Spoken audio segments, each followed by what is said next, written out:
کمال فن اور شیخی،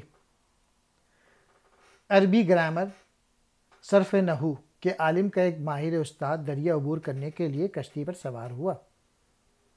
جب کشتی بعد موافق کے سہارے مزے سے دریا پہ تیری جا رہی تھی تو علم نحو کے بادشاہ نے ملا سے باتیں کرنا شروع کر دی۔ پوچھنے لگا، بھائی ملا، تو نے علم نحو پڑھا ہے؟ ملا کی جانے بلا کہ نحو کیا ہوتا ہے؟ کشتی بان نے کہا، مولوی صاحب نحو کیا چیز ہے؟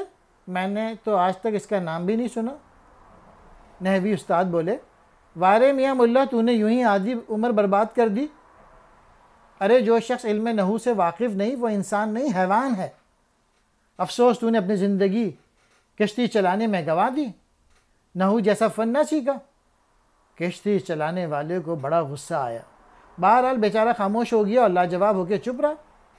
جب کشتی عین دریا کے درمیان میں پہنچی تو قدرتی طور پہ باد مخالف زور سے چلنے لگی، سب کو اپنی جان کے لالے پڑ گئے۔ کشتی کا بسلامت کنارے پہ لگنا ناممکن نظر آنے لگا۔ ملا نے کہا، بھائیوں، کشتی بھنور میں پھنس چکی ہے، تیر کے پار ہونے کے لیے تیار ہو جاؤ۔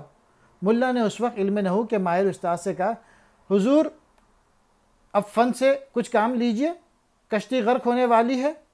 حضور اس وقت خاموش رہے۔ اس وقت نحو کیا کام دیتا؟ پھر کشتی بان نے کہا، اس وقت نحو کا کام نہیں، محو کا کام ہے۔ آپ کو کچھ تیرنا بھی آتا ہے؟ استاد صاحب نے جواب دیا، بالکل نہیں آتا۔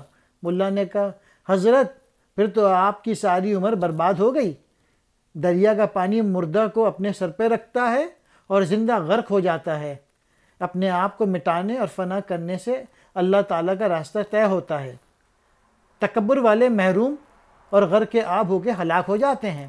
سو درس حکایت یہ ہے، غرور کا سر نیچا ہوتا ہے۔